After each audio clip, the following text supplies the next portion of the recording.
My mom mocked invited me out of pity. So I left, quietly sold.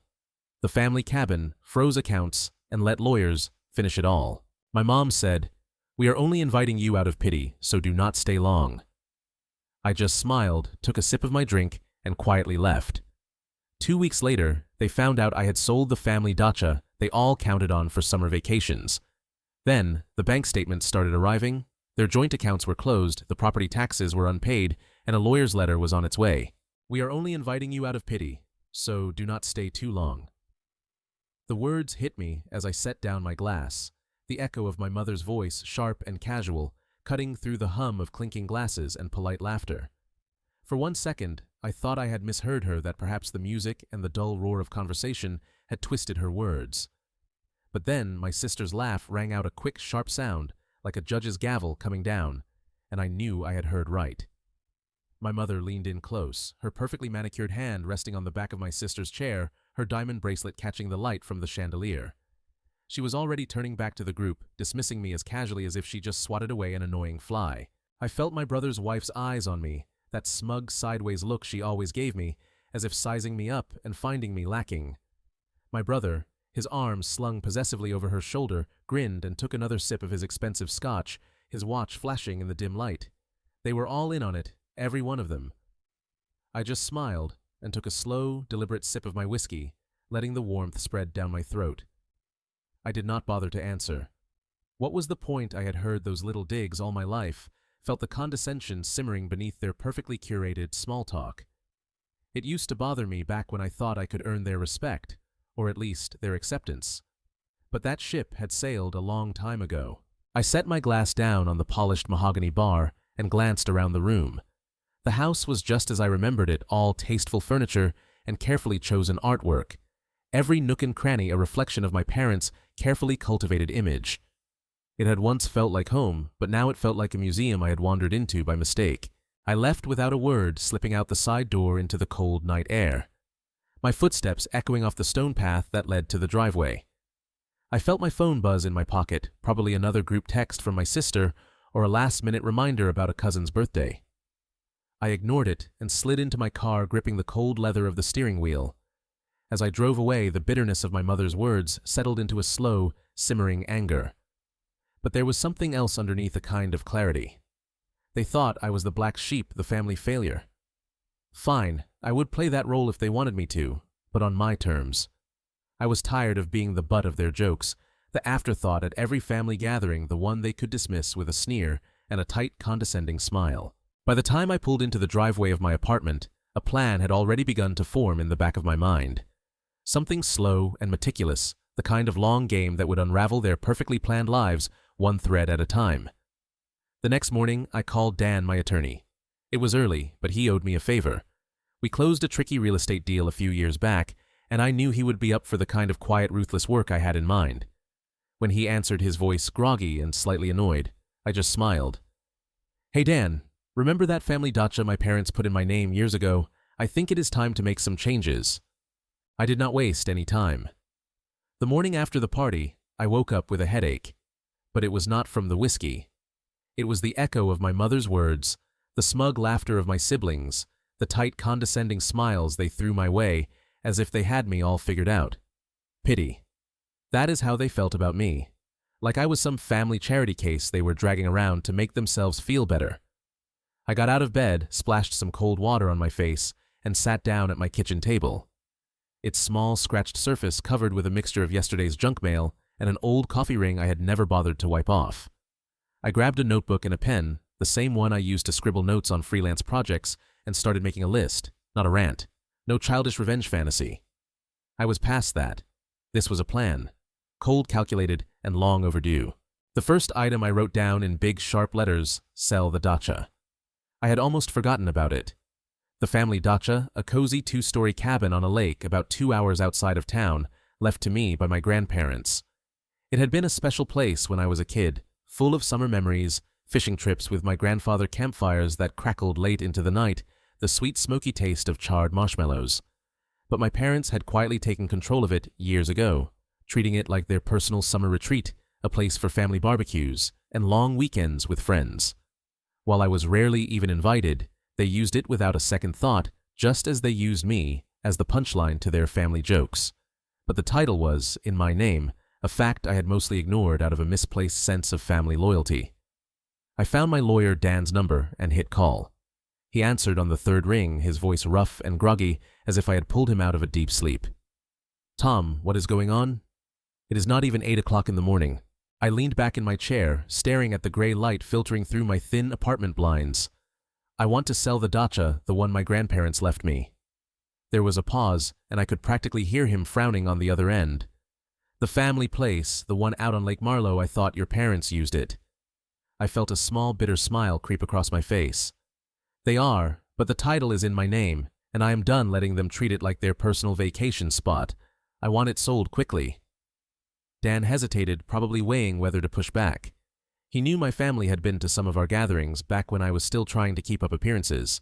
He understood the dynamics, the subtle jabs, the power plays.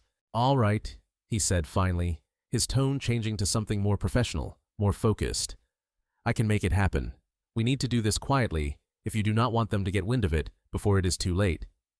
"That is the plan," I replied, already pulling open the old metal filing cabinet next to my desk. I dug through the folders, flipping through old tax returns and utility bills, until I found what I was looking for. The original deed, the yellowed, slightly crumpled paper still carrying the faint, comforting smell of cedar from my grandparents' old chest. I spent the rest of the morning scanning documents, double-checking paperwork, and signing everything Dan sent in my way. I wanted this done before my family had a chance to blink. I imagined them pulling up to the dacha in midsummer with their SUVs full of coolers and lawn chairs, only to find a new family on the porch waving politely as they unloaded their own belongings. In the afternoon, Dan texted me, "Got everything. I will list it tomorrow. Are you sure you are ready for the fallout?" I grinned, staring at the words on my cracked phone screen. Ready for the fallout. They had no idea what I was planning. I put the phone down, leaned back in my creaking chair, and let the satisfaction of this first step wash over me. This was not just about the money, although that would be a nice bonus. This was about shaking the foundation of their perfectly polished world, making them realize they could not keep writing me off like some family joke. I picked up my pen and scribbled the next item on my list, the one that would really send a shockwave through their tightly woven lives, joint accounts. This was only the beginning. Selling the dacha was the first crack, but I wanted to make sure the whole structure came crashing down. I had spent too many years as the quiet, overlooked outsider, the one they barely tolerated out of a twisted sense of familiar obligation. It was time to stop being their punchline. After sending off the dacha paperwork, I sat down to tackle the next piece of my plan, the joint accounts. My parents had been using my name for years, slipping me into various financial arrangements without a second thought, treating me like a convenient extra signature when it suited them. It had started while I was still in college, a co-signed car loan here, a shared utility bill there. Little things they had insisted were just for convenience. Of course, they had never mentioned that some of those accounts still existed, but I remembered every phone call I had gotten from the bank over the years, every piece of mail they had accidentally forwarded to my tiny apartment. And if there was one thing I had learned from my family, it was that money was their true love language. I spent a good hour digging through old emails and bank statements, piecing together a rough picture of my parents' financial habits. It did not take long to figure out that some of their joint accounts still had my name on them. And more than that, some of the accounts tied to the dacha's utilities and property taxes were also in my name. It was all the leverage I needed. I called Dan again. "Hey, it is me," I said when he picked up. "I need you to dig a little deeper. I want to know exactly which accounts still have my name on them, and I want them closed. All of them." Dan let out a low whistle. "You are really going for the jugular, huh? All right, I can pull the records. This could get messy." "Messy is fine," I replied, leaning back in my chair and tapping my thumb on the edge of my desk in a slow, contented rhythm. "Just make sure it hits them where it hurts." Over the next week, I watched the wheels begin to turn. Bank notifications began to trickle in, little digital pings that marked the slow, methodical unraveling of their financial web. First came the joint checking account my mother had quietly kept open, in both of our names, a holdover from a forgotten car purchase years ago. Then I closed it without a second thought, transferring the balance to my personal account. It was not much, maybe a few $100s, but it was a start. Then came the property taxes on the dacha. Without my signature on the account, the automatic withdrawals bounced, triggering a series of increasingly frantic emails from my parents, which I dutifully ignored. 2 days later, my brother texted me, his message short and dripping with the thinly disguised superiority he always exuded. "Hey, Mom and Dad say some of the accounts are not working. Did you do something, call them?" I left it on read. I pictured them sitting around their spotless dining room table, the carefully arranged family photos looking down on them like silent judgmental witnesses. I imagined my mother, her perfectly manicured fingers, tapping impatiently on her phone. My father leaning back in his leather chair, his face tightening as he realized how much control he had lost. I leaned back in my own chair, a thin smile stretching across my face as I wrote the next line on my growing list, called a lawyer about the will. They had started this war, but I intended to finish it. After the accounts were closed and the dacha paperwork was signed, I felt the tide begin to turn. I imagined my parents sitting in their immaculate living room, my mother clutching her phone, my father's jaw tightening with each bounced payment notice. I knew them well enough to imagine the scene the way they would whisper sharply to each other.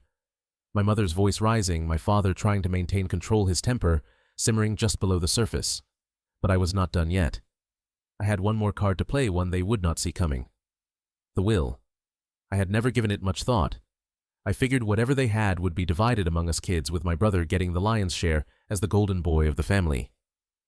But after the party, after the dacha and the accounts, I realized I had a chance to level the playing field a bit, maybe even tilt it in my favor. I dug through my emails and found the contact information for the family's estate lawyer, a gray-haired shark of a man named Harris.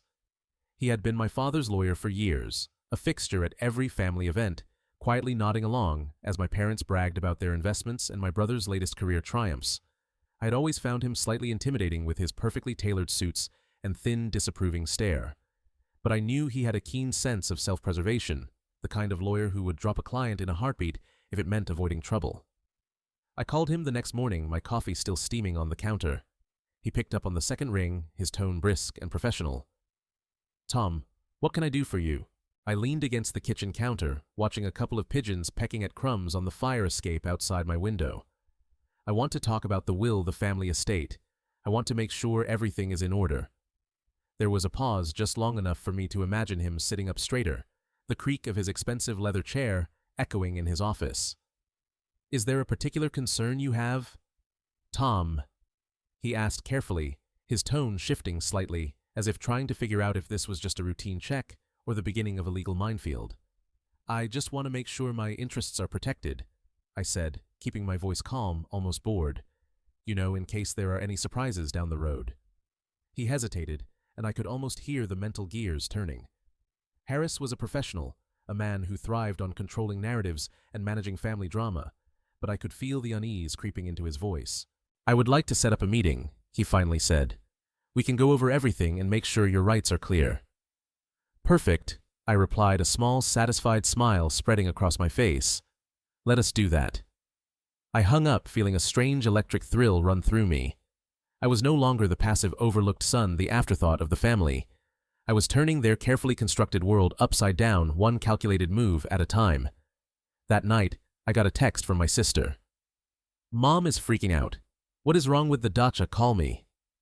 I left it on, read, my smile growing as I poured myself a drink. I pictured them, the tight circle of my family, frantically trying to piece together what was happening. Their carefully laid plans unraveling faster than they could patch them together. They had sidelined me for years, dismissing me as the black sheep, the family failure. But now, they were finally beginning to understand what happens when you corner someone and push them too far. I sat back and let the sharp, bitter taste of whiskey linger on my tongue. This was only the beginning. I did not have to wait long for the fallout to begin. 2 days after my call with Harris, I received a series of frantic voicemails from my mother. Her voice strained, each message a little more desperate than the last. The first was carefully controlled, her words clipped and sharp. "Tom, this is your mother. We need to talk about the dacha. Call me as soon as you get this." The second, a few hours later, had a slight tremor. "Tom, I do not know what you think you are doing, but this is getting out of hand. You cannot just sell the dacha without talking to us. Call me back, please." By the third message, her composure had completely broken down. "Tom, this is ridiculous. You have to call me. This is not just your decision. We are family." I let her sit, the red notification bubble on my phone growing with each passing hour, each ignored call adding fuel to the fire. Then my brother tried. He called 3 times before finally sending a blunt, angry text. "What the hell are you doing, Tom? You are screwing everything up. Call Mom now." I leaned back in my chair and sipped my coffee as I read his message again. It felt good to see the cracks begin to form, to know that my carefully placed pressure points were beginning to hit home. Later that afternoon, Dan sent me a quick text update. "Offer came in on the dacha. Strong cash buyer. I am moving forward." I responded with a simple, "Do it." As the day wore on, I could almost feel the chaos building across town, my family struggling to regain control of a situation they did not realize they were losing until it was too late. Late that night, as the sun dipped behind the city skyline and shadows crept across the walls of my apartment, my door buzzer went off, a harsh, angry sound echoing through the quiet hallway. I set down my glass and walked to the intercom, half expecting one of my neighbors to complain about the loud music coming from the apartment below. But when I pressed the button, my brother's voice crackled through the small speaker. "Open up, Tom. We need to talk." I hesitated, my hand hovering over the button, my mind racing through the possible outcomes. But I had come this far. There was no point in backing down now. I called him in and left the door slightly ajar, the old hinges creaking as I stepped back and crossed my arms waiting. A few moments later, my brother walked in. His face flushed, his jaw set the tension rolling off him in waves. He glanced around my small, cluttered apartment, his nose wrinkling slightly, as if the mismatched furniture and overflowing bookshelves were a personal affront. He closed the door behind him with a sharp click and turned to me, eyes narrowed. "What the hell is going on, Tom?" I leaned back against the wall and crossed my arms, my expression calm. "I am not sure what you mean." He let out a harsh, humorless laugh and ran a hand through his perfectly styled hair. "Do not play dumb. The dacha, the accounts. Mom is going crazy for days. She is talking about hiring a lawyer." I shrugged, the movement slow and deliberate. "She can if she wants to, but the dacha is in my name. Always has been." His face tightened, a muscle in his jaw twitching. "This place is for the family, Tom. You cannot just sell it out from under us."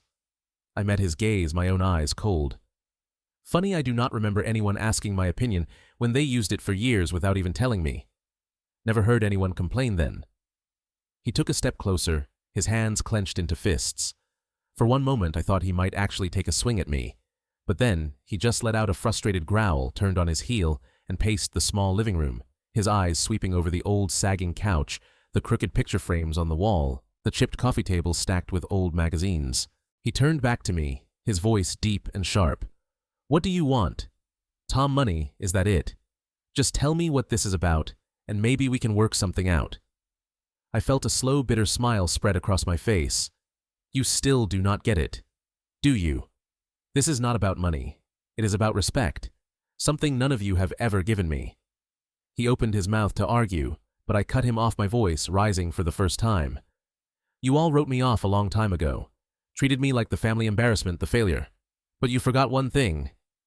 He paused, his eyes narrowing, the tension in the room thick enough to cut. "I still have a piece of this family," I said, my voice steady, "and I am taking back what is mine." For one long, heavy moment, we just stared at each other, the silence stretching between us like a taut wire ready to snap. Finally, he turned away, muttering something as he reached for the door handle. He yanked it open, the old wood creaking in protest, and stalked out without another word, the door slamming behind him. I let out a slow breath, the adrenaline slowly draining from my veins, and poured myself another drink. They wanted a black sheep. Fine. I would show them exactly what it looked like. 1 week after my brother's unannounced visit, the real chaos began. I woke up to a series of notifications on my phone, missed calls, frantic texts, a couple of barely coherent voicemails. It felt like the digital version of an alarm bell, a signal that the pressure I had been building had finally reached its breaking point. I rolled out of bed, rubbed my eyes, and checked my messages. First was a text from my sister. "Mom is freaking out. Call me now." Then another, a few minutes later. "What did you do? Dad is talking about cutting you off completely. Seriously, call me." I grinned and set my phone down on the kitchen counter as I started my coffee. I had expected the backlash, the desperate scramble to patch up their perfect family image, but this was happening faster than I had hoped. As the coffee dripped into the pot filling the small kitchen with its bitter aroma, I pulled up my email and found a message from Dan. "Dacha sale closed, funds transferred. Nice chunk of change. Call me when you get a chance." I leaned back against the counter, a slow, satisfied smile spreading across my face. They had not even noticed it was gone yet. I grabbed my coffee, took a long, slow sip, and finally hit play on my mother's latest voicemail. Her voice crackled through the speaker, high and tense. A note of panic I had not heard from her in years. "Tom, this has gone far enough. I do not know what you are getting at, but this is ridiculous. The dacha is ours. It is for the family, and you had no right to sell it without talking to us. Call me back now." I hung up the phone, the voicemail still ringing in my ears.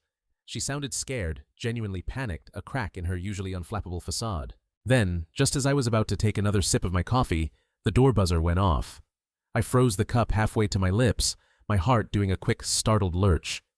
I set the cup down, crossed the small living room, and pressed the intercom button. "Yes, it is Dad. Open up." I hesitated, my thumb hovering over the door release. I had not seen my father in months, not since a tense, uncomfortable Thanksgiving dinner where he had spent the entire meal talking about my brother's latest business deal and my sister's perfect children. But I invited him in. This was a confrontation I had been expecting, and part of me was almost looking forward to it. Moments later, the door swung open and my father stepped in. His eyes sharp, his jaw set. He took a quick, judgmental look around my small apartment, his gaze sweeping over the mismatched furniture, the cluttered bookshelf, the pile of unopened mail on the counter. He closed the door behind him, the sharp click echoing in the silence. "We need to talk." He set his tone low and measured the voice of a man used to being in control. I crossed my arms and leaned back against the wall, my expression calm. "All right, talk." He took a step closer, his eyes narrowing. "What the hell do you think you are doing? Selling the dacha, cutting us off from the accounts? You have made a big mistake, Tom." I met his gaze and refused to flinch. "No, Dad. The mistake was treating me like I did not matter for years, like I was just some afterthought, some screw-up that you had to tolerate. I am just correcting that." His jaw tightened, a muscle jerking in his cheek. "This is about money, is not it? You want a bigger piece of the inheritance. Is that what this is?" I let out a short, bitter laugh. "You still do not get it, do you? This is not about money. This is about respect. About not being the family punching bag anymore." For one long, tense moment, we just stared at each other. The silence between us, thick and suffocating. Finally, he broke eye contact, his shoulders slumping slightly, the fire in his eyes dying, as if he had finally realized how badly he had miscalculated. "All right," he said quietly, his voice tinged with a bitterness I had not heard before. "You have made your point." I straightened, my pulse quickening. "No, I am just getting started." He turned without another word, yanked the door open, and stepped out into the hallway, the door slamming behind him with a sharp, final bang. I stood there for one long moment, staring at the door, the echo of his footsteps fading down the hall. I felt a strange, unexpected calm settle over me, a deep, satisfying sense of control I had not felt in years. As I walked back to the kitchen to finish my coffee, my phone buzzed again. Another text from my sister. Then one from my brother. The messages were shorter now, less demanding, almost nervous. "Let us talk. We can work this out. Mom wants to apologize. Just call her." I took another slow sip of my coffee, savoring the rich, bitter taste, and set the cup down with a satisfied clink. They had underestimated me, dismissed me, written me off as the black sheep. But now, for the first time in years, I felt like I had finally taken my place in the family on my own terms. And if they wanted my forgiveness, my cooperation, my respect, they would have to earn it.